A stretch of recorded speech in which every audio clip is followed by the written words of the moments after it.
오늘 마태복음 14장 1절부터 12절 말씀을 통해서 아름다운 죽음이라고 하는 제목으로 하나님 말씀 증거하겠습니다. 마태복음 강의 66번째 시간입니다. 우리 예수 믿는 사람들은 소명자라고 부릅니다. 이 소명이라고 하는 말의 뜻은 부르심을 받았다라는 것입니다.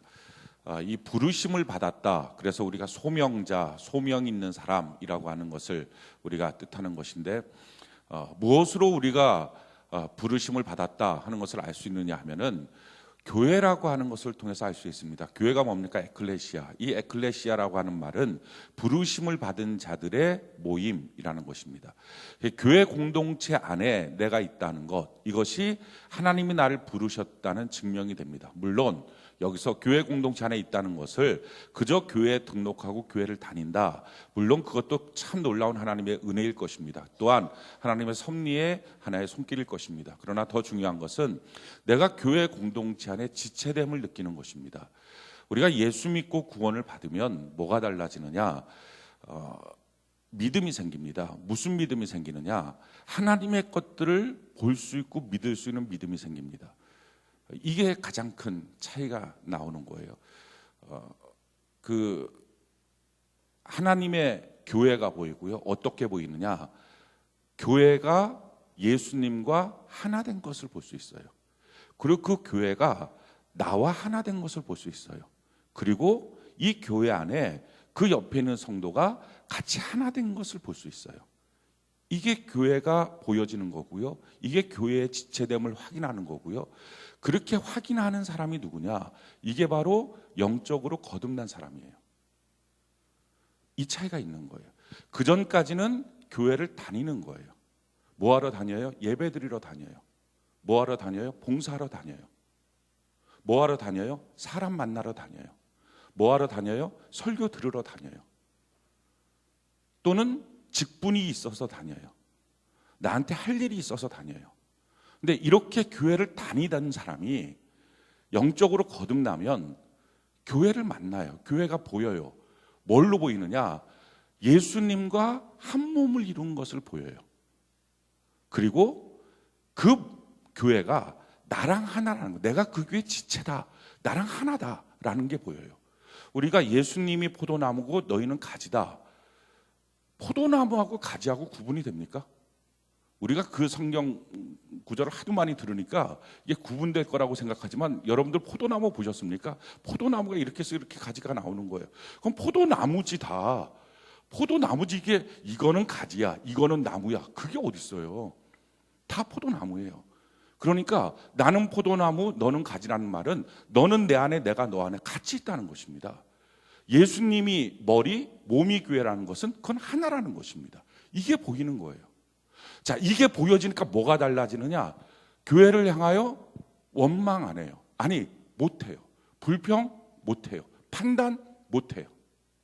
그게 안 보이니까 그 말이 나오는 거예요. 또 교회와 내가 하나라는 것을 보기 때문에 그때부터는 이것 바뀌어야 되는데 저거 바뀌어야 되는데 교회는 도대체 왜 그래요? 나와 교회가 분리된 것처럼 말하던 사람이 바뀌어져서 자기 안에서 왜 그런 일이 있을까 성경을 통해서 묵상하고, 그런데 만약에 그것이 뭔가 연약하고 부족해서 안 되는 거라면, 내게 보여주셨으니까 내가 뭘 할까? 자기 안에 그 교회를 향하여 채워야 될 것들을 발견하기 시작해요. 달라져요. 나와 다른 성도가 한 몸이라는 것을 발견하기 때문에, 그전에는 저 성도는 왜 저러는지 모르겠어, 저 성도 때문에 도리어 우리가 모이는 게 부담스럽고 힘이 들어, 왜 저렇게 표현하는지 몰라, 남이거든요. 남이니까 판단하고 비평하고 비판하거든요. 근데 하나가 되니까 그게 아닌 거예요. 그 사람이 나예요. 그러니까 그 사람 안에서 내 죄성도 발견하고, 또 마찬가지로 그 사람을 향하여 울 수 있고 눈물 흘릴 수 있고, 이게 완전히 달라지는 거예요. 교회를 다니던 사람이 내 교회를 만나요. 저는 여러분들이 내 교회를 만나는 은혜가 있기를 바랍니다. 이걸 뭐라 그래요? 영적으로 거듭났다는 거예요. 그 전까지는 십자가를 아는 거예요. 예수님이 십자가를 지심으로 나를 구원했다 아는 거예요. 그런데 거듭나면 믿음이 생기니까 그 십자가를 믿어요. 그 십자가를 발견해요. 그 십자가 앞에 서요. 달라지는 거예요. 그 십자가가 나와 관계 있다는 것을 내가 체험해요. 하나님의 말씀과 나라고 하는 것이 분리되어 있는 게 아니라 이게 내게 주신 하나님의 말씀이다. 그래서 어떤 사람들은 교회를 다니고 성경을 보면서도 이렇게 하는 사람이 있어요. 성경이 도대체 왜 이렇게 쓰여 있는지 모르겠어요. 왜 이렇게 이상하게 쓰여져 있어요? 왜 이렇게 예수님 행동은 이래요? 난 성경이 이해가 안 돼요. 아니, 성경이 믿을 수도 없어요. 이런 말이 있는 걸 내가 어떻게 믿어요? 그랬던 사람이 영적으로 거듭나면 하나님의 말씀이 나에게 준 선물이에요. 나에게 준 사랑의 편지예요. 그러니까 내 거니까 내 건데 어떻게 내가 안 믿어요?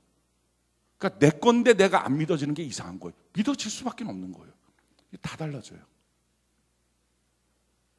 이걸 거듭남이라고 말해요. 이걸 교회에 뿌리 내리는 거라고 말해요. 저는 여러분들이 이번 4월 달이 우리 교회 창립 기념주일이 있는 달이거든요. 그래서 특별히 모든 성도들이 내 교회를 경험하는 은혜가 있기를 바랍니다. 내 교회를 경험하기 위해서 제일 중요한 건 첫 번째는요, 이 믿음이 생기는데, 믿음이 어디 생기느냐? 말씀에 생기거든요. 말씀 봐야 돼요. 말씀 들어야 돼요. 이게 첫 번째예요. 큐티하십시오. 큐티 안 하는 사람 반드시 큐티하십시오. 큐티하는 방법 중에 어떤 방법을 쓰느냐, 그건 뭐 사람마다 다 다를 겁니다. 그래서 고민하는 거예요. 이거는 제가 했더니 여러 가지로 제가 큐티를 해봤는데 제일 좋았던 것, 창세기부터 요한계시록까지 쭉 읽어나가는 큐티가 제일 좋더라 하는 것입니다. 그렇지 않으면 큐티할 때 이것 띄엄 저것 띄엄 하면 전체 성경을 한 번도 보질 않아요. 맨날 보기 쉬운 데만 자기가 보는 거예요. 이해되는 것만 보는 거예요. 그러니까 성경 전체가 뭐라고 말하는지 못 봐요. 하나님의 말씀을 반드시 상고하고 읽으라. 이건 하나님의 명령입니다. 그래서 하나님의 말씀을 보지 않으면 하나님을 믿을 수가 없다라고 하는 것도 성경입니다. 따라서 예수 믿는 사람은요, 성경을 반드시 봐야 합니다. 믿고서 성경을 보는 사람이 있고요, 믿으려고 성경을 보는 사람이 있어요. 상관없어요. 어찌하든 성경을 보십시오. 그게 첫 번째예요. 두 번째, 교회를 경험하려면 교회 현장으로 가야 되죠. 셀모임에 참석하는 거예요. 세 번째, 교회를 경험하려면 누군가에게 복음을 증거해야 됩니다. 그럴 때 가장 생생하게 악한 마귀의 역사들과 전쟁할 수가 있고 자기가 체험할 수 있어요. 전도하는 것. 그래서 이 세 가지를 통해서 이번 한 달 동안에 저는 여러분들이 교회를 경험하는 은혜가 있기를 바랍니다. 사실은 이게 믿음의 문제이기 때문에 자기의 노력으로 되지는 않습니다. 육은 육이고 영은 영이에요. 하나님이 주시는 선물이에요. 그래서 이게 완전히 선물이기 때문에 다르지만 그래도 내가 하나님 앞에 걸어가는 그 모습을 통해서 하나님이 우리에게 이 놀라운 선물을 더 넉넉하게 부어주실 줄로 믿습니다. 믿음이 연약한 사람은요, 믿음이 더 강해져야 돼요. 믿음이 더 강건해져야 돼요. 육의 것을 갖고 아무리 노력해도 영의 것은 나오지 않아요. 육은 육이고요, 영은 영이에요. 영의 것으로 거듭날 때 그때부터 영적 세계가 보여집니다. 우리가 부르심을 받은 사람들, 소명자라고 말합니다. 이 부르심을 받은 사람, 소명자, 뭘로 확인할 수 있느냐? 교회라고 하는 것이 부르심을 받은 사람의 무리이기 때문에 내가 교회 안에 분명한 지체다 하는 것을 통해서 내가 부르심을 받았구나라는 것을 알 수 있습니다. 자, 부르심을 받았다라고 하는 것, 그 사람은 도대체 어떤 사람이냐? 성경은 이렇게 말해요. 로마서 8장 28절에 보면 우리가 알거니와 하나님을 사랑하는 자 곧 그의 뜻대로 부르심을 입은 자들은, 자, 부르심을 받은 사람들은 어떤 사람이에요? 하나님의 사랑을 받는 사람이에요. 그 사람은 모든 것이 합력하여 선을 이루게 되는 사람이에요. 하나님이 미리 아신 자들을 또한 그의 아들의 형상을 본받게 하기 위해 미리 정하셨으니, 미리 아신 거예요. 만세전에 그를 아셨어요. 아신 자들을 정하셨어요. 뭘로 정하셨습니까? 아들의 형상, 예수님의 형상을 본받게 하는 삶이 되도록 그를 정해놨어요. 그래서 어떻게 하셨느냐? 30절에 보니까요, 또 미리 정하신 그들을 또한 부르시고 하나님의 적당한 때에 불러주셨어요. 이 부름이 어디에? 그게 교회예요. 그러니까 내가 하나님 앞에 부르심을 받았다 안 받았다는 것을 뭘로 알 수 있느냐? 부르심을 받은 자들의 무리, 부르심을 받은 자들의 모임이라고 하는 에클레시아, 교회 안에 내가 지체됨을 확인하고 있느냐, 이걸로 확인하는 거예요. 다른 걸로는 몰라요.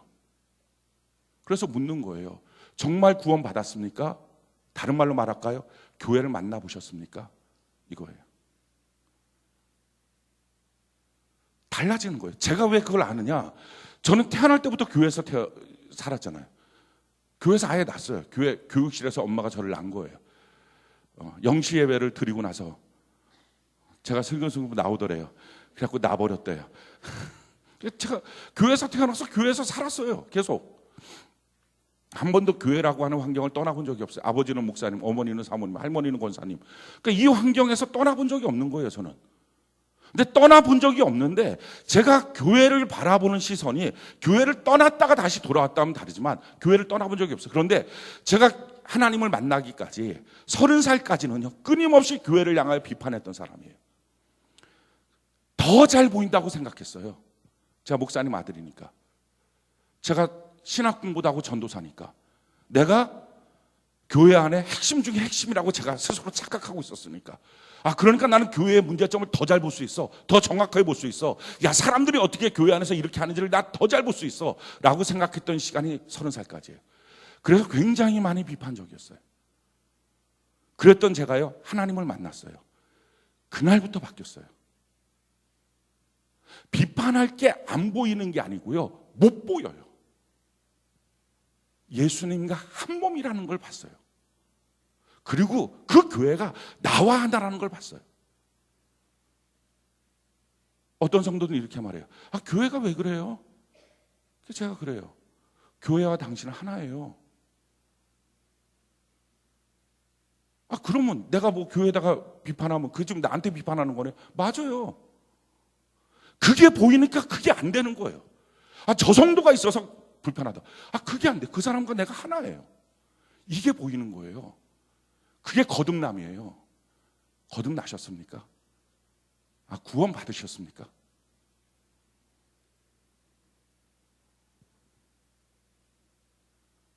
부르심 받으셨습니까?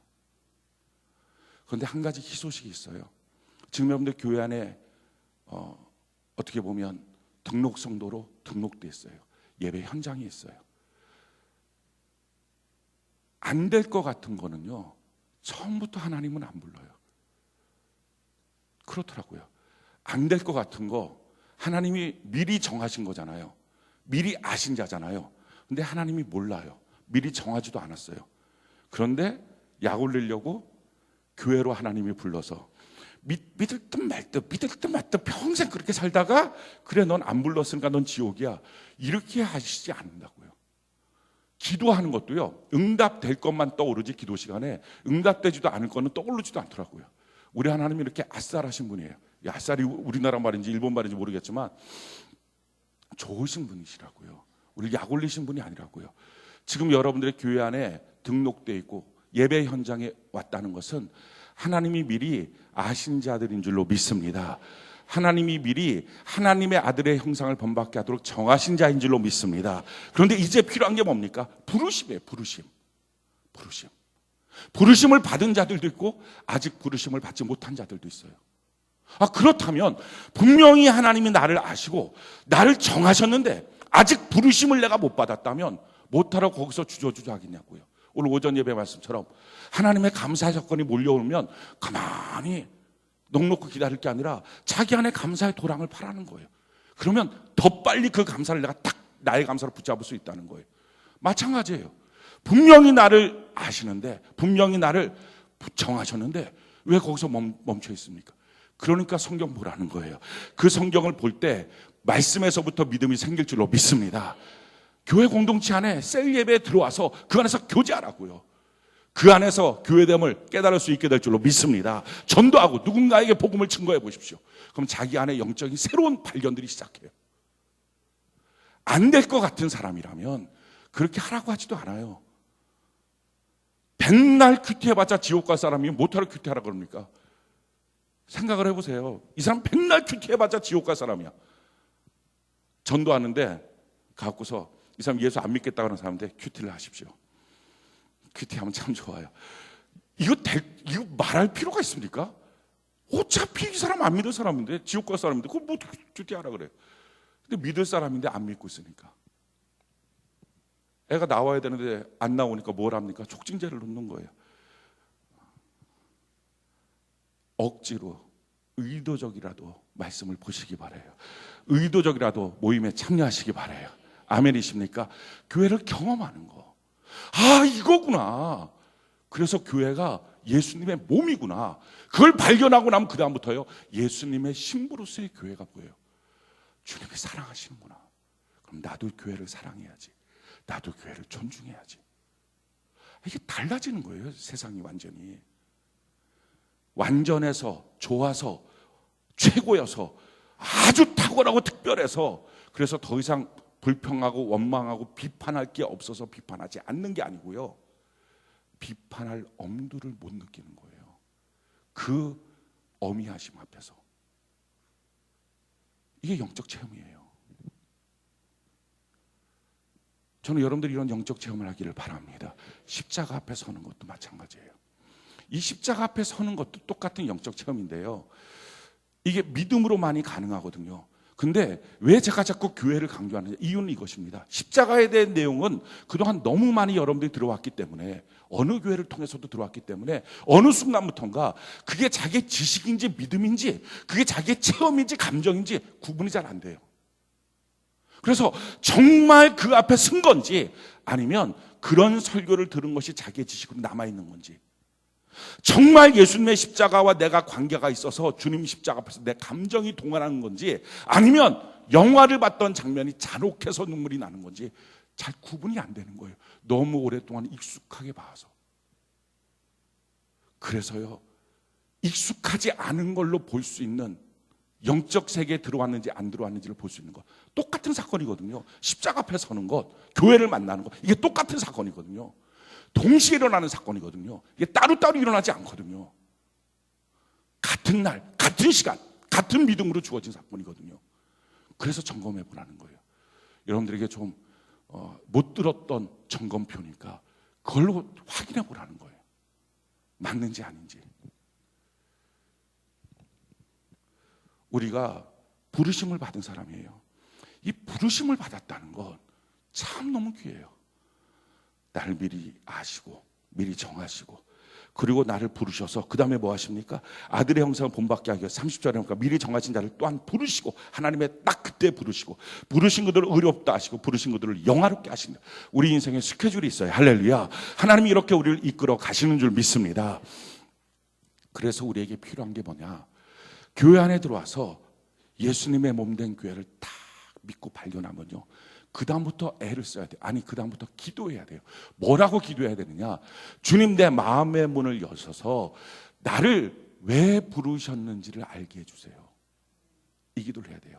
사도 바울이 에베소 성도들에게, 야, 너희가 바로 하나님의 선택받은 자녀야. 에베소서 1장을 통해서 하나님의 신령한 복을 받고 너희가 바로 선택받은 자녀야 라고 쭉 설명하고 난 다음에 그 다음부터 이렇게 말해요. 내가 너희를 위해서 기도하는데 내가 너희를 위해서 이렇게 기도한다. 하나님의 지혜와 계시의 정신을, 그 영을 너희에게 주어서 너희의 마음의 눈을 열어서 부르심의 소망이 뭔지, 그 영광의 기업의 크신 것이 뭔지, 그 능력의 지극히 큰 것이 뭔지를 너희로 알게 하기를 원하노라. 그런 강로가 성경을 한번 볼까요? 에베소서 1장 18절로 19절 같이 한 목소리 시작. 너희 마음의 눈을 밝히사 그의 부르심의 소망이 무엇이며 성도 안에서 그 기업의 영광의 풍성함이 무엇이며 그의 힘의 위력으로 역사하심을 따라 믿는 우리에게 베푸신 능력의 지극히 크심이 어떠한 것을 너희로 알게 하시기를 구하노라. 아멘. 마음의 눈이 열려야 보여요. 사랑하는 성도 여러분, 내가 부르심을 받았다면요, 반드시 알아야 될 게 뭡니까? 왜 불렀는지를 알아야 돼요. 하나님이 나를 부르셨다면 왜 불렀는지를 알아야 돼요. 하나님 나를 부르셔서 내 가정에 세워놓고, 하나님 나를 부르셔서 이 회사에 세워놓고, 아니에요. 하나님이 부르셔서 어디에 세워놨어요? 하나님의 교회 지체로 세워놨다고요. 거기서부터 우리의 소명을 시작하는 거예요. 그 소명을 내가 알려면 왜 나를 부르셨는지, 이 교회를 통해서, 이 몸을 통해서 지체인 나를 무엇으로 성숙시키고 양육시켜서 어디에 쓰시려고 하시는지 그걸 알아야 돼요. 근데 그걸 어떻게 아느냐? 마음 눈이 열려야 할 수 있어요. 육신적으로 아무리 배워도 모르는 거예요. 대학을 나오고 대학원을 나오고 박사를 나오고 그게 모르는 거예요. 아무리 육신적으로 뛰어다니고 회사에서 높은 직책을 받고 자격증 뭘 얻어도 모르는 거예요. 더 놀라운 사실은요, 육신적인 직업이 부르심이 아니에요. 나를 의사로 불렀어요. 의사로 부른 게 아니에요. 의사라는 직업이 있을 뿐이지. 나를 사장으로 불렀어요. 사장으로 부른 게 아니라 그냥 사장하고 있는 거예요. 기업 차려서. 나를 공무원으로 불렀어요. 그냥 공무원으로 하고 있는 거라 부르신 게 아니라고요. 육은 육이고 영은 영이에요. 육신의 눈을 통하여 부르심의 소명이 무엇인지를 알 수 있는 게 아니에요. 마음의 눈이 열려야 알 수 있는 거예요. 아멘이십니까? 그래서 하나님의 성령으로 우리에게 예비하신 모든 것을 눈으로 보지 못하고 귀로 듣지 못하고 사람의 마음으로도 생각할 수 없다 했었어요. 오직 성령으로 이것을 우리에게 보이셨으니 아멘이십니까? 성령으로 보이시는 거예요. 성령으로 말미암아, 영으로 말미암아. 육은 육이고 영은 영이에요. 육을 아무리 단련시키고 육의 조건이 아무리 있고 육의 직업이 아무리 있어도 이것은 소명, 부르심하고는 무관한 거예요. 영의 눈이 열려야 날 왜 불렀는지. 사람들 이런 말 많이 해요. 자기 가정에 이 아이를 양육하라고 나를 부르셨대요. 영의 눈이 떠서 봐야 되는데 어디서부터? 교회로 하나님이 지체됨으로 불러주셨으니까 거기서부터 시작하는 소명으로 봐야 되는데 그게 아니라 그냥 자기 가정, 자기 직업, 내 회사에서 이런 사명하라고 보내주셨대요.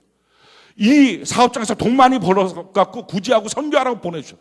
아니 이런 착각들을 하지 말라고요. 육은 육이고 영은 영이에요. 정말 영으로 뛰어서 보여지는지.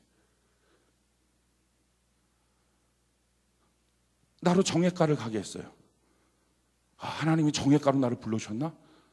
그냥 대학 간 거예요. 성적 맞아서. 그때까지만 해도 저는 정예과에 하나님의 부르심이 뭔가 있는 줄 알았어요. 아니란 말이에요. 그게 육은 육이고 영은 영이에요. 그런데 물론 하나님은요 선하신 하나님이라서 내가 지나왔던 육적 코스웍을 무시하지 않으세요. 거기에 분명한 하나님의 쓰임새가 있어요. 하지만 그것 자체가 부르심은 아니에요. 마음의 눈이 열려야 돼요. 마음의 눈이 열려야 왜 불렀는지를 아는 거예요. 아멘이십니까? 왜 불렀는지를. 마음의 눈이 열린다는 것이 바로 믿음의 사건이에요. 이 믿음의 사건이 너무 중요해요. 세상을 이기는 이김이 뭐라고요? 요한일서 5장에 보면 그게 믿음이래요. 우리가 거듭날 때 주시는 사건이 뭐예요? 그게 믿음이에요. 믿음. 하나님에게 믿음을 주세요. 하나님의 말씀을 믿을 수 있는 믿음을 주세요. 교회는요 모든 설교가, 성경에는 모든 말씀은 하냐 못하냐의 질문이 아니에요. 믿냐 안 믿냐의 질문이에요.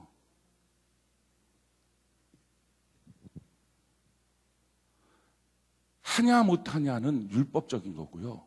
믿냐 안 믿냐예요. 이 말씀이 너를 통하여 하나님이 그렇게 하실 줄을 믿느냐, 이 말씀이에요. 자기를 부인해야 믿음이 생긴다고 말씀드렸어요. 자기가 뭐예요? 내가 한다라는 거예요. 믿음이 뭐예요? 하나님이 하신다는 거예요. 교회를 나와도요 믿음이 생기기 전까지는 내가 하는 거예요. 내가. 그래서 주일 성수하라는 말씀을 듣고 내가 해야지. 그래서 주일 성수할 때마다 싸워요. 예배 드려야지. 드릴 때마다 싸워요. 11조 해야지. 할 때마다 싸워요. 그래갖고 힘이 드니까 나중에 이렇게 말해요. 11조 할 수 있는 여건을 주세요. 주일 성수할 수 있는 여건을 주세요. 하나님께 그렇게 기도해요. 그러니까 매번 그렇게 그 문제 갖고 싸우니까 내가 하느냐 못하느냐 하니까. 근데 내가 하느냐 못하느냐로 하게 되면 어떤 문제가 생겨요? 내가 하면 못하는 사람들 향해서 정죄해요. 신앙도 없는 것들. 근데 내가 못하면 자기 자신을 정죄해요. 이 정죄가 끊임이 없어요. 그러다 내가 하는 것, 그 정도는 내가 할 수 있는 어떤 이제 교회 안에 익숙함이 되고 나면 그 다음부터 하는 무리, 못하는 무리가 구분돼요. 그래서 하는 무리가 교회 안에서 위에 부분을 차지하고 못하는 무리가 교회 안에서 밑에 부분을 차지해요. 교회가 무슨 영적인 계급으로 나눠져요. 그게 아니에요. 내가 하느냐 내가 못하느냐가 아니에요. 그렇게 해봤자 평생 가봤자 남 정죄 자기 정죄밖에 없어요. 예수 믿으면 나오는 것은요 내가 하느냐 못하느냐가 아니라 하나님이 나를 통해서 하실 거냐 못하실 거냐, 이걸 너가 믿느냐 안 믿느냐, 믿음의 문제예요. 믿음의 문제. 근데 예수 믿고 구원을 받으면 이 믿음이 생기는 거예요. 하나님이 나를 통해서 하실 것을 믿습니다. 믿음이 생겨요. 예수님의 십자가 날 구원하신 십자가인 걸 믿습니다. 교회는 예수님의 몸이다라고 하는 말씀, 이 말씀이 믿어지니까 그때부터 몸된 교회가 실감이 나는 거예요. 아마 어떤 분들은 그럴 거예요. 말씀 증가하고 나면 이런 분들이 있어요. 내가 그거 그렇게 하기가 힘들어. 내가 그렇게. 근데 자꾸 목사님 설교에서 하라 그러니까 아주 내가 그 말씀을 듣고 내가 눌려 죽겠어. 이런 분들이 있어요. 자기 보고 하라고 하는 말씀으로 들으니까 그렇죠. 하나님이 널 통해서 하실 걸 믿느냐의 문제예요. 그래도 아마 이렇게 질문할 수 있어요. 그래봤자 어차피 내가 하는 것 아닙니까? 믿니? 그러면 이렇게 한참 째려보다가 믿어 라고 말하면 그래 믿는 대로 이제부터 순종하는 거야 이럴까 봐. 믿는 대로 너 순종하는 거야? 믿는다 그랬지? 그러니까 하는 거야. 그럼 어차피 내가 하는 건데 그냥 믿는다고 말해도 하는 거고 그냥 또 내가 하는 거고 이런데 뭐 믿냐 안 믿냐 뭐 엉뚱하게 그런 소리를 하냐고. 아니에요. 그 믿음을 경험을 못해서 그래요. 내가 하나님이 주신 믿음의 선물을 갖고 주여 믿습니다. 육신으로 연약하여 할 수 없지만 하나님은 하십니다 하고 내가 믿잖아요. 그럼 믿으면 그때부터 믿음이 역사를 해요. 왜 믿음이 역사를 하느냐? 그 믿음은 내게 아니에요. 예수의 믿음을 내게 선물로 주신 거예요. 그래서 내 안에 믿음이 역사를 해요. 내 안에 말씀이 역사를 해요. 그래서 그 모든 것들 이루고 난 다음에 뭐라고 말해요? 내가 나된 것은 내가 한 것이 아니라 하나님의 은혜다. 하나님이 하셨다. 하나님은 나를 통해서 이루어 주신 거다. 그래서 내 자랑할 것이 없다. 난 하나님께 오직 감사할 뿐이다. 이게 그저 겸양을 떨려고 하는 게 아니라 정말 그렇다는 거예요. 사랑하는 성도 여러분, 여러분들 교회 나왔으면 가장 모든 것들보다 앞서서 생명 걸고 기도하고 반드시 응답받아야 될 문제는 이거예요. 주여 내 마음의 눈을 열어 주옵소서. 그래서 영적 세계를 보게 하시고 내 믿음을 갖게 하셔서 그 믿음으로 말미암아 부르심의 소망이 뭔지를 알고 그 믿음으로 말미암아 교회가 무엇인지를 발견하고 그 믿음으로 말미암아 예수 십자가 앞에 서는 것 내가 실감나게 해달라고. 언제까지 들은 지식 갖고 살겠습니까? 언제까지 마음의 눈이 닫혀있는 채로 살겠습니까?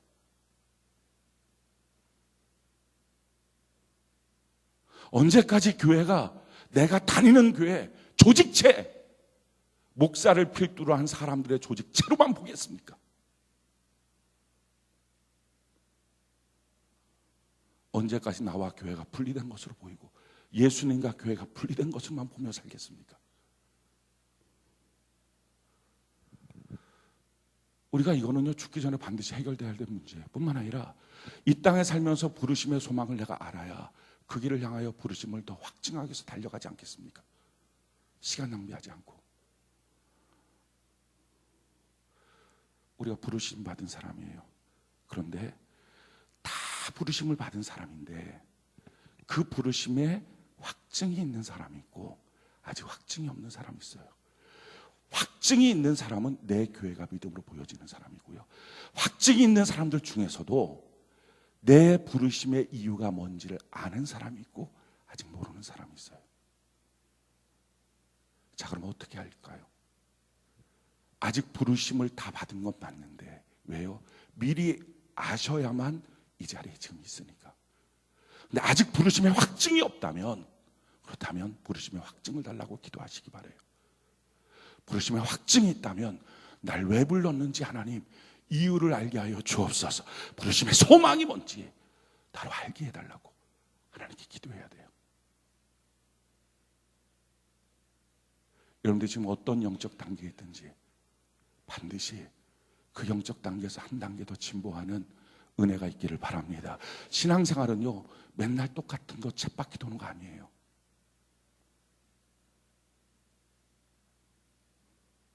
지금 자기의 좌표가 어딘지 이걸 알아야 돼요. 지금 내가 어디에 있는 사람인지 이걸 알아야 돼요. 우리가 삶을 통해서 하나님이 부르셔서 교회 안에서 나를 부르신 목적대로 내가 양육받고 훈련돼서 가정과 사회 속에 또 교회 안에서 그 부르심의 소망을 이루는 삶을 삽니다. 뿐만 아니라 우리가 죽음 앞에서도 부르신 거예요. 내 삶과 죽음을 통해서 부르신 거예요. 우리의 죽음은 누군가를 위해서 영향을 주도록 부르심을 받은 거예요. 내 죽음은. 그래서 우리의 죽음은 그냥 죽는 것이 아닙니다. 우리가 죽을 때 독을 품고 원한을 맺혀서 안타까워하면서 죽는다면 이건 참 비극입니다. 최진실이 그렇게 아름다운 여배우지만 그 한 맺혀서 자살을 하니까 남편도 자녀도 그 사람의 죽음이 또 다른 사람의 삶의 시작이었어요. 고통의 시작이었어요. 죽음은 끝이 아니고요, 또 다른 사람의 인생의 시작이에요. 여기 계신 분들 중에서도 부모님의 유언을 받아서 교회에 나와서 신앙생활 열심히 새롭게 하신 분들이 있을 거예요.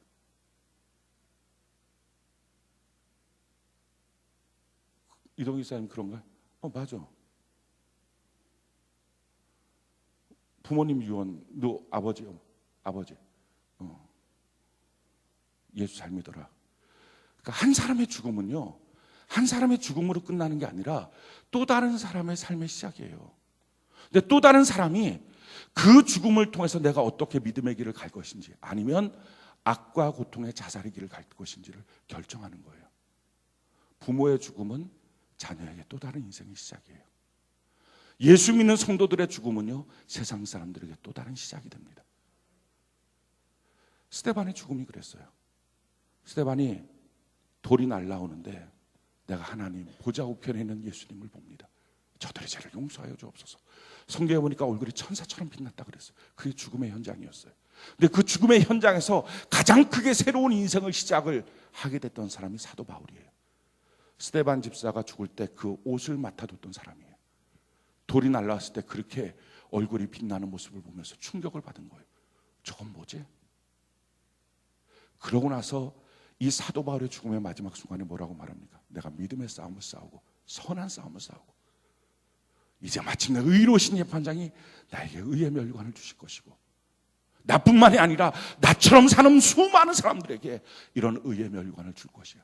수많은 사람들에게 사도 바울의 죽음은요, 의의 멸관을 받는 첫 번째 멸관을 받는 사람의 신호였어요. 나도 믿음의 싸움을 싸워야지. 예수님의 죽음은요, 수많은 사람들에게 구원의 시작이었습니다. 우리가요, 사는 것도 부르심을 받은 거예요. 그래서 주의 몸된 교회 안에서 사는 이유가 있는 거예요. 마찬가지예요. 죽는 것도 부르심을 받았어요. 저와 여러분들이 영광스러운 아름다운 죽음을 맞이하는 은혜가 있기를 바랍니다. 이 부르심을 받지 못했다면 죽는 순간처럼 괴로워 비명 지르는 사람들, 여러분들 병원에 가보면 그런 사람들 너무 많아요. 비명 지르다가 죽는 사람들 많아요. 우리의 죽음이 과연 어떤 식의 죽음인가? 내가 내 죽음을 무엇으로 봐야 될 것인가? 이게 부르심의 사건이에요. 내 인생도 부르심의 사건, 죽는 것도 부르심의 사건. 이걸 볼 수 있는 영적인 눈. 오늘 두 명의 인물이 등장을 해요. 한 명은 우리가 익히 아는 침례 요한, 다른 한 사람은 헤롯 왕이에요. 이 헤롯 왕은 예수님이 태어났을 때 헤롯 대왕이 아니라 갈릴리 지방하고 베레아 지방을 분봉 왕으로 삼았던, 그러니까 로마의 황제가 식민지에 내가 널 왕으로 임명하니까 그걸 다스려. 그래갖고 그냥 한 번 치기, 세습되지 않는 그런 왕으로 명칭을 주어서 다스리게 하는 것. 그게 헤롯이에요. 갈릴리 지역과 베레아 지역을 다스렸던 헤롯이라고 하는 인물이에요. 이 두 인물인데요. 이 헤롯이라고 하는 인물은 부르심을 받지 못한 인생입니다. 침례 요한은 부르심을 받은 사람이에요. 이 둘의 인생이 어떤 차이가 있는지를 우리가 좀 봐야 돼요. 헤롯이라고 하는 사람은 참 권세가 있죠. 힘이 있죠. 그런 권세가 있고 힘이 있고 왕이었어요. 명령 한마디로 생사여탈권을 갖고 있는 사람이에요. 근데 그 사람이 그 권세를 갖고 뭐 했느냐? 자기 친동생의 아내를 뺏어서 자기 아내로 삼았어요. 친동생 빌립의 아내 헤로디아를 뺏어서 자기 아내로 삼았어요.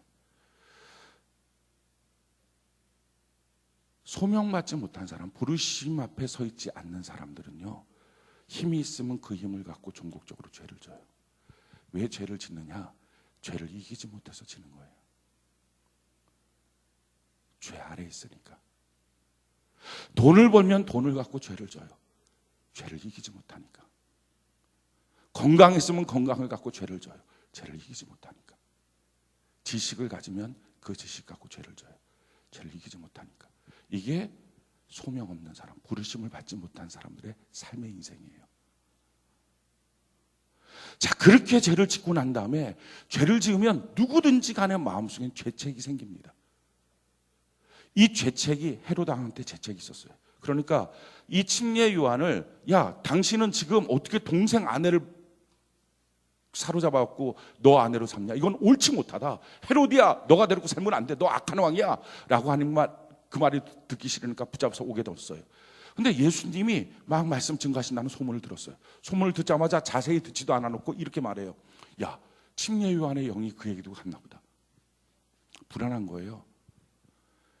죄책이 있으니까요. 죄가 있으니까 그 죄책이 생겨서, 그 죄책이 있으니까 누가 뭐라고 하면 자기 욕하는 것 같은 거예요.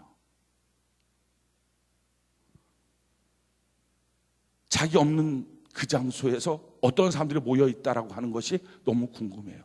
혹시 나한테 이상한 말 할까 봐. 그 죄책이 자기를 떠나지 않는 거예요. 소명받은 사람도, 부르심을 받은 사람도 어떤 때는 연약해서 죄를 져요. 그런데 이 소명받은 사람은요, 죄 아래에 있는 게 아니라 은혜 아래에 있어요. 그래서 뭐가 되느냐? 이 은혜 가운데 하나님의 사랑을 깨달아서 회개할 힘이 생겨요. 할렐루야. 죄를 짓고 난 다음에 회개할 수 있어요. 이게 차이예요. 물론 처음에 죄가 오는 것을 세상 사람들은요, 힘 있는 대로, 권력 있는 대로, 권세 있는 대로 그걸 갖고 전국적으로 죄를 져요. 예수 믿는 사람들은 힘 있는 대로, 권세 있는 대로, 권력 있는 대로 주님 앞에 그 소명이 무엇인지를 따라서, 하나님이 부르신 소명에 따라서 그걸 사용해요. 달라요.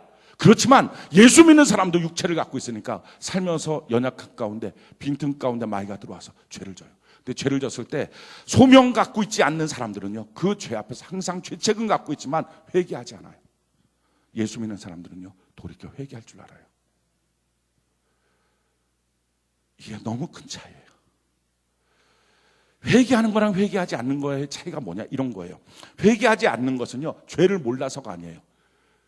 고집을 부리는 거예요. 이 고집이라고 하는 단어의 뜻이 뭔지 아십니까? 자기가 걸어서 마귀한테 가는 게 고집이에요. 자기가 걸어서 마귀한테 가요. 회개하면 쉬운데, 나 그렇게 하기 싫어. 차라리 나 예배 안 드리고 말어. 차라리 나 큐티 안 하고 말어. 차라리 나 성경 안 보고 말어. 자기가 걸어서 하나님의 말씀과 점점 상관없는 거예요. 하나님의 은혜와 점점 상관없는 곳으로 자기가 걸어서 가는 거예요. 남이 시키는 게 아니고, 강제로 하는 게 아니고. 마귀는요, 우는 사자예요. 근데 이 우는 사자를 예수님의 십자가로다가 묶어버렸어요. 어떻게 묶었냐? 말뚝에다가 큰 쇠말뚝을 해놓고 마귀에게 세 줄로 묶어서 목에다 묶어놨어요. 여전히 그래도 마귀는 어랑하고 이빨도 있고 발톱도 있어요. 근데 묶여있는 거예요. 그리고 앞에다가 편말을 딱 꽂아놨어요. 접근금지. 이 접근하지 못하게 하는 게 뭐예요? 이게 말씀이에요. 그런데 누가 마귀한테 가서 시험 들고 마귀한테 가서 묶여버리느냐, 거기에 확 움켜당하느냐, 자기가 아는 거예요. 그걸 뭐라 그래요? 고집. 예배 드려야 돼, 기도해야 돼, 고집. 자기가 하는 거야. 자기가. 어느 누가 끌어다가 마귀한테 던지는 사람 누가 있습니까? 자기가 제 발로 걸어가는 거예요. 교회 안 나오는 사람 누가 묶어서 교회 안 나오게 하는 사람 하나도 없어요. 자기가 걸어가는 거예요. 헤롯은요, 자기 아내 동생의 아내를 뺏어갔다라고 하는 죄가 자기 안에 죄책이 됐어요. 이 죄책에 대해서 침례 요한이 지적을 했어요. 그럼 회개하면 되는데, 소명받지 못한 사람, 부르심이 없는 사람들의 특징은요, 자기를 변호해요. 싫다는 거예요. 내가 이렇게 이 왕인데, 권위가 있는데 어떻게 내가 그래? 하고 끊임없이 자기 자신을 거기서부터 안 하려고 그래요. 고집을 부려요. 결국에 고집 부리는 삶이 뭡니까? 불안한 삶. 하나도 쫓아오지 않는데도 항상 불안해요. 죄인들은요, 죄를 짓고 나면 죄 현장에 꼭 한번 가요. 불안해서. 뭐 흘리고 왔나 싶어갖고. 가서 잡히는 거예요. 거기 가고서. 항상 불안해요. 또 한 가지, 이 죄의 특징은요, 쾌락에 빠져요. 이 쾌락에 빠진다는 말은 그냥 향락에 빠진다는 얘기가 아니라 자기 나름대로 죄가 있고 악이 있는데 이 죄와 악을 가리는 선한 얼굴의 분출구를 하나 만들어놔요. 이 헤롯 왕은요, 그렇게 동생 아내를 빼서 자기 아내 삼았죠. 죄를 졌잖아요. 그런데 그 아내, 그 딸, 자기 딸도 아닌 거잖아요. 그 딸, 그걸 끔찍하게 여기는 딸 바보예요. 끔찍하게 여기는 아내 바보예요. 자기의 얼굴의 한쪽 부분을 선한 얼굴로 분출하려고 하는 쾌락을 만들어내요. 예전에 신창원이 그 도망 다닐 때 주로 숨겨줬던 것이 신창원의 여자들이라고 등장했던, TV에 등장했던 인물들이에요. 그 여자들이 신창원인지 모르고 숨겨준 게 아니에요. 다 알면 숨겨줬어요. 근데 왜 알면서도 숨겨줬느냐? 이유는 이거예요. 신창원이 막 다이아몬드 반지를 사주는 거예요. 몇 천만 원짜리 사주는 거예요. 자기가 전에 사귀었던 사람들은 10만 원짜리도 안 사귀는 거예요. 돈 없다고. 근데 이 사람 막 몇 천만 원 사귀는 거예요. 자기한테 너무 잘해주는 거예요. 자기한테 너무 잘해주는 그 얼굴을 보면서 뭐라고 말해요?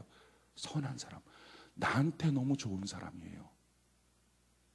사람들은요, 죄가 있으면 그 죄를 회개를 해야 되는데 회개를 안 하고 한 군데에 선한 얼굴에 출로를 만드는 거예요.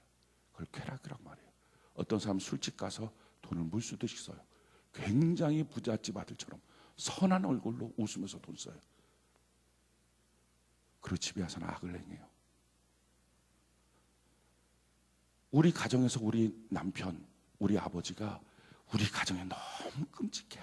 너무 사랑해. 우리 가정이 최고야.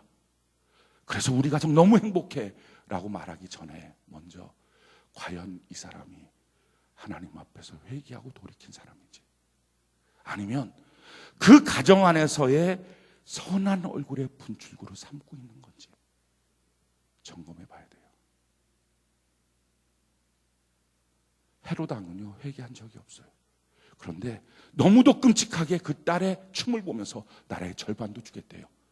그 아내의 요구대로 침례요한의 목이라도 갖다 줘요. 근데 그 결과는 끊임없는 죄의 반복이에요. 나한테 잘해준다고 잘해주는 게 아니에요. 좋은 사람이 아니에요. 일 되게 잘해준다고 좋은 사람이 아니에요. 정말 좋은 사람은요, 회개하고 돌이켰는지, 하나님께로 나간 사람인지, 부르심의 소명대로 살려고 발버둥 치는 사람인지, 그게 중요해요. 결국은 이 어린 소녀의 춤추고 난 다음에 소원대로 침례요한 목 가달라, 목 소반에다 갖다 줬어요. 엄마가 원하는 걸 딸이 원해요. 그래서 특별히 엄마는 자기가 원하는 게 뭔지를 조심해야 돼요. 자기가 원하는 걸 자기 딸이 원해요. 부모가 원하는 걸 자녀가 원해요. 그래서 부모는요, 자녀를 낳으면부터 조심해야 돼요. 과연 내가 뭘 원하는 사람인지. 이 가정은 너무나 행복한 가정인 것처럼 보이잖아요. 딸이 원하는 것 아버지가 다 들어주려고 그래요. 아내가 원하는 것 아버지가 다 해주려고 그래요. 근데 죄로 반복되는 과정이에요. 잘해주는 그것이 내게 혹시 쾌락의 선한 얼굴의 표현인지 점검해 봐야 돼요. 정말 이 사람이 하나님 앞에 선한 사람인지, 정말 이 사람이 하나님의 부르심 앞에서 돌이킨 사람인지, 그게 중요해요. 어떤 사람들은 교회에 열심을 내요. 충성을 해요. 어떤 데는 헌금도 많이 해요. 정말 하나님 앞에 부르심 앞에 돌이켜서 하는 건지, 아니면 그것이 자기의 선한 얼굴의 분출구인 쾌락의 문인지, 이게 너무 중요해요.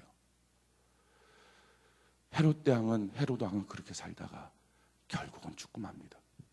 반대편에 서 있던 인물이 있어요. 침례요한이에요. 부르심을 받은 사람이에요. 이 사람은 자기의 부르심의 이유를 알았어요. 자기는 예수님의 길을 예비하는 사람이라는 사실을 알았어요. 그래서 광야에 가서 외치는 거예요. 예수님이 오신다. 예수님을 준비해야 된다. 그리고 나서 예수님을 맞이하고 난 다음에는 그는 흥해야 되고 나는 쇠하여야 하리라. 그는 마침내 자기의 죽음이 예수님 앞에서 죽는 죽음. 그리고 나서 마지막 절에 보면 오늘 우리가 아는 말씀 12절 말씀 한번 볼까요? 요한의 제자들이 와서 시체를 가져다가 장사하고 가서 예수께 아뢰니라. 우리 예수님께 아뢰지는 죽음. 어떤 사람의 죽음이 천국과 무관한 죽음인지, 아니면 예수님과 관계 있는 죽음인지, 예수님께 보고되는 죽음인지, 이게 중요합니다. 사랑하는 성도 여러분, 다시 말씀에 정리를 합니다. 우리 모두는요, 하나님이 미리 아신 자고 미리 정하신 자입니다. 그런데 어떤 사람은 부르심에 확증이 있는 사람이고요, 영의 눈이 띄어져서 어떤 사람은 아직 부르심에 확증이 없습니다. 확증이 없는 채로 그냥 다니지 마십시오. 내 마음의 문을 열어서, 내 마음의 눈이 활짝 열려서, 육신의 눈이 아니고 영의 눈이 열려서 부르심의 소망이 무엇인지를 알게 하여 주옵소서 기도해야 됩니다. 그래서 그 부르심을 따라서 사는 것입니다. 이 땅에 사는 사람들의 많은 사람들은요, 아예 부르심을 받지 못한 사람들이 많습니다. 그 사람들은 죄가 주장하는 인생입니다. 무엇을 가지면 가진 대로 죄를 범합니다. 그렇지만 그 죄의 반쪽 얼굴로는 선한 얼굴을 갖고 그 사람한테 잘해주는 모습을 갖습니다. 그래서 인생은요, 나에게 잘해주는 사람, 우리 집에 잘해주는 사람, 나한테 유익한 걸 주는 사람, 그래서 이 사람 좋은 사람 말하기 전에 부르심을 받은 사람인지, 하나님 앞에 돌이킨 사람인지 점검하는 것이 참 중요합니다. 인생의 가장 복된 인생은요, 하나님의 부르심 앞에 반응하는 사람. 비록 자기의 목이 소반에 들려 올라가도 부르심을 받은 인생은 그의 죽음이 예수님께 고해지는 아름다운 죽음이 됩니다. 이 둘의 인생은요, 어떻게 보면 목이 잘려서 그 머리를 들고 가는 그 소녀와 그 엄마가 다 이겼어, 내가 여기서 이긴 거야, 침례 요한 뭐 그렇게 외쳐봤자 이렇게 죽는 거지 라고 허허 웃었을 수 있어요. 침례 요한은 그 옥에서 정말 비참하게 소녀의 춤 한 번의 대상으로, 그래서 그거에 대한 상급 정도로 목이 잘려서 죽었어요. 근데 그게 끝이 아니더라는 거죠. 분명한 사실은 헤로디아도 죽고 살로메도 죽고 헤롯도 죽고 침례 요한도 죽었을 때 침례 요한은 영원한 천국에서 최고의 상급을 받고 이들은 지옥의 끝자리에 가 있는 줄로 믿습니다. 성경 분명히 우리에게 이렇게 말해요. 한 번 죽는 것은 정하신 것이나 그 뒤에는 심판이 있다. 죽는 건 죽는 걸로 끝이 아니다. 우리의 인생 사는 거 사는 걸로 끝이 아니고, 왜 그렇게 부르심의 소망을 우리가 알아야 되느냐, 왜 영적인 눈이 뜨여야 되느냐. 기왕에 교회 나왔으면, 교회 안 나왔으면 모르지만 나왔으면 왜 그걸 알아야 되느냐. 이유는 우리가 사는 인생 사는 인생으로 끝이 아니라는 거예요. 성경이 그 심판의 보좌를 이렇게 말해요. 요한계시록 20장 11절로 15절에 보면, 또 내가 크고 흰 보좌와 그 위에 앉으신 이를 보니 땅과 하늘이 그 앞에서 피하여 간데 없더라. 또 내가 보니 죽은 자들이 큰 자나 작은 자나 그 보좌 앞에 서 있는데 책들이 펴 있고 또 다른 책도 펴졌으니 곧 생명책이라. 죽은 자들이 자기 행위를 따라 책들에 기록된 대로 심판을 받으니, 하나님의 이 흰 보좌 앞에 죽으면 다 간다는 거죠. 13절부터 보니까요, 바다가 그 가운데서 죽은 자를 내주고 사망과 음부도 그 가운데서 죽은 자들을 내주고 각 사람은 자기 행위대로 심판을 받고, 그러니까 어디서 죽었든지 그 죽은 자들이 다시 부활해서 하나님의 흰 보좌, 이 백보좌 앞으로 다 서는 곳. 근데 그 백보좌 앞에는 책이 있고 또 다른 책이 있었다는 거예요. 이 또 다른 책이 생명책이에요. 근데 이 처음의 책, 이게 그들이 행위대로 적어놓은 책이에요. 그들의 평생을 어떻게 살았는지 적어놓은 책이에요. 그 책을 보고서 그 죄에 따라서 그를 심판하고 지옥에 보내는 거죠. 그런데 이 책이 이름이 지워진 사람들이 있어요. 그게 뭐냐면 생명책에 기록된 사람들이에요. 생명책에 있는 사람들은 불못에 빠지지 않고 영원한 천국으로 가는 거예요. 우리가 생명책에 어떻게 기록이 됩니까? 성경이 이렇게 말하죠. 요한복음 3장에 보면 니고데모가 예수님께로 와요.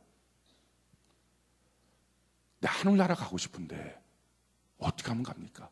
예수님은 하늘나라에서 오신 분 같으니까 나한테 가르쳐 주세요. 그때 예수님이 하셨던 말씀이 거듭나야 간다.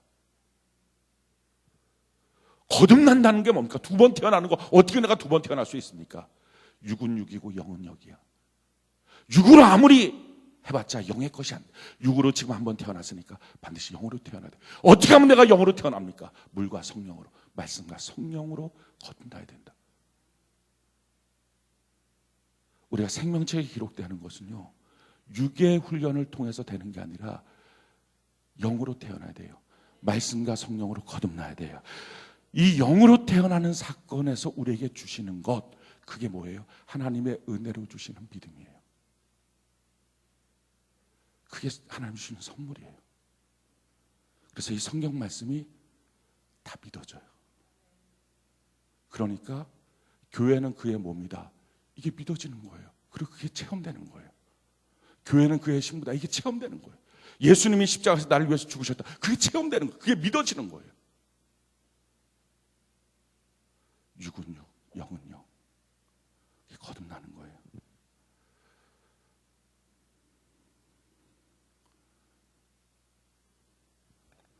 그리고 나서 우리가 이렇게 거듭난 사람들은 그냥 그 상태에 머무는 게 아니라 하나님이 나를 왜 불렀는지에 부르심의 소망을 알아서 하나님 앞에 믿음으로 달려가야 합니다. 성경 그것을 기념책이라고 말하고 있어요. 말라기 3장 16절에 보니까 그때 여호와를 경외하는 자들이 피차 말하며 여호와께서 그것을 분명히 들으시고 여호와를 경외하는 자와 그 이름을 존중히 여기는 자를 위하여 여호와 앞에 있는 기념책에 기록하신 우리의 선한 행위에 대해서 상급을 주기 위해서 기록하는 책, 이것이 바로 기념책입니다. 사랑하는 성도 여러분, 구원의 시점으로 본다면 여러분들은 다 구원을 받은 것입니다. 그런데 영적으로 거듭난 사람이 있는가 하면 아직 거듭나지 않은 사람이 있습니다. 이게 무슨 말씀이냐 이거예요.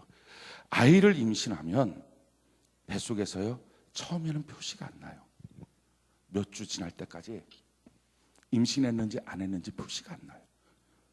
근데 분명히 이 안에 임신이 되어 있는 거예요. 그리고 10달을 있어요. 그리고 낳는 거예요. 아이를 임신해서요, 태명도 지어요. 엄마 아빠들은요, 이 아이랑 같이 얘기도 해요. 놀아요. 태교를 해요. 아이를 그때부터 가리킨대요. 그렇지만 아직 나지는 않는 거예요. 이 아이는 아직 이 세계를 못 봐요. 그냥 눈 감은 채로 있는 거예요. 엄마가 야, 오늘은 참 햇살이 너무 예쁘다, 이 아이는 못 봐요. 야, 이 별들이 너무 아름답다, 아이는 못 봐요. 그냥 듣는 거예요. 태어나고 나면 그때부터 엄마랑 같이 공감하며 볼 수 있어요. 이게 거듭난 거예요. 난 거.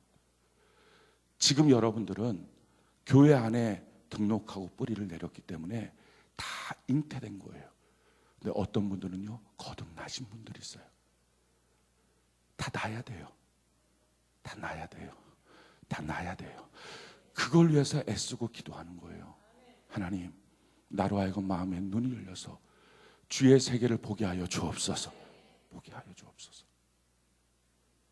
여러분, 아이가 엄마 뱃속에서 자라나는 것, 부모가 그냥 공급하고 아이는 가만히 덜렁덜렁 붙어있는 줄 아십니까? 그렇지 않아요. 이 엄마 배에서 살려고 얼마나 탯줄을 붙잡고 있는지 몰라요. 혹시라도 엄마 몸이 힘들어지면 이 아이가요, 위로 탁 올라가서 붙어요. 그럼 얘가 딱딱해져요. 굳어요. 애가 위에 가서 딱 굳으니까. 이게 뭐냐면 이렇게 엄마가 힘들다가 자기가 아래로 그냥 슬슬 나와버릴까 봐 살려고 위에 가서 붙어 있는 거예요. 얼마나 애쓰는지 몰라요. 엄마가 난산을 하잖아요. 그럼 아이는 그냥 가만히 있다 툭 나오는 게 아니에요. 애를 써요, 나오려고. 심지어는 어머니 뱃속에서 똥까지 싸요. 우리 애가 그랬어요. 12시간 난산을 했거든요. 근데 나중에 정 안 되니까 12시간 넘어가니까 이 산모랑 아이랑 생명이 위독하다고 제왕절개를 해도, 그러니까 12시간 동안 진통하고 막 촉진제 맞고 그렇게 다 하다가 나중에 그 제왕절개 해야 된다고 그렇게 한 거예요. 그래서 그 집어내니까 어머니 뱃속에다 혜신이가 똥 싸놓고 나왔어요. 왜 똥을 싸나요? 그랬더니 애가 힘을 쓴다는 거예요. 애가. 거듭나는 사건도 똑같아요. 이미 예수 안에서 여러분들이 주의 몸 된 교회 안에, 그 모태 안에 씨가 심겨져 있는 거예요. 결국은 여러분들이 하나님이 말씀하시는 그 영적 세계가 눈이 띄어져서 나게 될 것입니다. 그러나 여러분들도 그 안에서 힘쓰고 애써야 합니다. 다른 걸로 힘쓰고 애쓰는 게 아니에요. 말씀 듣고 영적으로 공급받아야 되니까 기도하고, 사도 바울처럼 내 눈이 열려지게 하옵소서, 영적인 눈이 열려지게 하여 주옵소서, 내가 이 상태에 머물러 있지 않게 하옵소서 기도하는 거예요.